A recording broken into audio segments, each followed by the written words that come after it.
கணவனை கொன்று புதைத்த மனைவி, வெளியே சொன்னால் உன்னையும் கொல்லுவேன் என்று மிரட்டல். காதலுக்கு எதிர்ப்பு தெரிவித்த தாய், மகளுக்கும் தாய்க்கும் இடையே நடந்த சண்டை. தாயை காட்டி கொடுத்த மகள், வெளியான உண்மை. தானாக சரணடைந்த பெண், என்ன நடந்தது?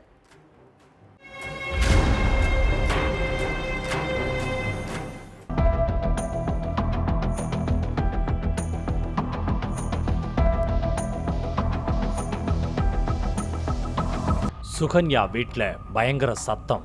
அவங்களும் அவங்க பொண்ணும் கோபமா கத்தி கத்தி சண்டை போட்டுட்டு இருந்தாங்க.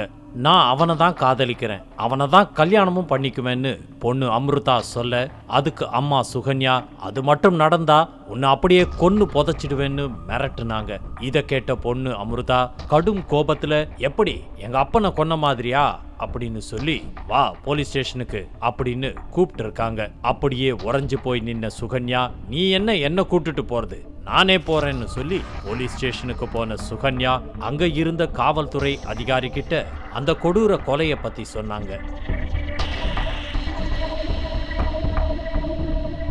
ஆந்திர மாநிலம் அனந்தபுரம் மாவட்டம் பாதசெருவு கிராமத்துல வசிச்சுக்கிட்டு வந்தவங்க சுகன்யா. இவங்களுக்கும் பௌகுப்ப மண்டலம் ஹனுமரெட்டி பள்ளியை சேர்ந்த ஹனுமந்து என்பவர் கூட 2009ஆம் ஆண்டு திருமணம் நடந்திருக்கு. இவங்களுக்கு ஒரு மகனும் ஒரு மகளும் இருக்காங்க. மகள் அம்ருதா இன்டர்மீடியட் படிச்சுட்டு வந்ததா சொல்லப்படுது. இந்த நிலையில விவசாய கூலி வேலை பார்த்துக்கிட்டு வந்த ஹனுமந்துக்கு மது குடிக்கிற பழக்கம் இருந்திருக்கு. இதனால வேலை முடிஞ்சு எப்போ வீட்டுக்கு வந்தாலும் போதையிலேயே தான் வருவார்னு சொல்லப்படுது. இதுக்கிடையில சுகன்யாவுக்கும் அதே கிராமத்தை சேர்ந்த இன்னொருத்தருக்கும் திருமணத்துக்கு மீறிய உறவு ஏற்பட்டதா சொல்லப்படுது. இத பத்தி ஊருக்குள்ள அரசல் புரசலா பேசுற பேச்சு ஹனுமந்துவோட காதுல விழ கணவனுக்கும் மனைவிக்கும் இடையே அடிக்கடி சண்டையும் வந்திருக்கு.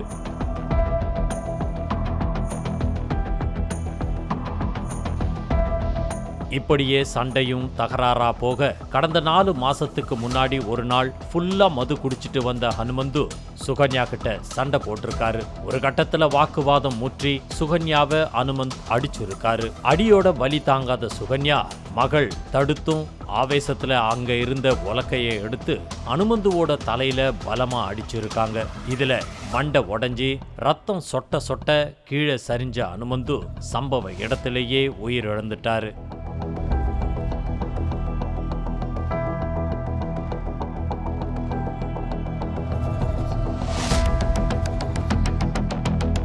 கொஞ்ச நேரத்துல கணவனை அடிச்சு கொன்னு தன்னுடைய வெறியை தீர்த்துக்கிட்ட சுகன்யா சாந்தமாகி பக்கத்துல நடுங்கி போய் நின்னுக்கிட்டு இருந்த மகளை பார்த்து, இங்க நடந்ததை வெளியே சொன்னா இதே கதிதான் உனக்கும் அப்படின்னு ரத்த வெறி பிடிச்ச மிருகம் போல சொல்லி இருக்காங்க. அதுக்கு பிறகு கொலையிலிருந்து தப்பிக்க நினைச்ச சுகன்யா கணவருடைய உடலை வீட்டுக்கு முன்னாடி இருந்த காம்பவுண்டிலேயே குழி தோண்டி புதைச்சிட்டு மக கண்ணு முன்னாடியே சத்தம் இல்லாம தடயத்தை அழிச்சு இருக்காங்க.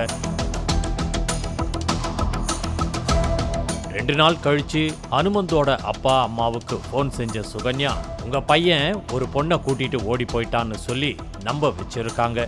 இப்படியே 2 மாசம் ஓட காணாம போன பையன் எங்க இருக்கான்னு கண்டுபிடிச்சு தர கோரி ஹனுமந்துவோட அப்பா போலீஸ் ஸ்டேஷன்ல புகார் கொடுத்திருக்காரு. அவங்களும் இத மிஸ்ஸிங் கேஸா வழக்கு பதிவு பண்ணி ஹனுமந்த பத்தி விசாரணை செஞ்சுக்கிட்டு வந்ததா சொல்லப்படுது. இந்த நிலையில தான் கடந்த வியாழக்கிழமை சுகன்யா மகள் அம்ருதாவோட காதல் விவகாரத்தை பத்தி கண்டிச்சிருக்காங்க. ஆனா அம்ருதா தன்னுடைய காதலை கைவிட மறுத்து அம்மா கிட்ட சண்டை போட்டிருக்காங்க. இதனால 2 பேருக்கும் வாக்குவாதம் அதிகமாகிய நிலையில அம்ருதா தன்னுடைய தந்தைய தாயே அடிச்சு கொன்னு புதைச்ச ரகசியத்தை அம்பலமாக்குனாங்க. இதை கேட்டு ஊர்க்காரங்க அதிர்ச்சியில நிக்க சுகன்யா நேரா போலீஸ் ஸ்டேஷனுக்கு போய் சரணடைஞ்சிட்டாங்க.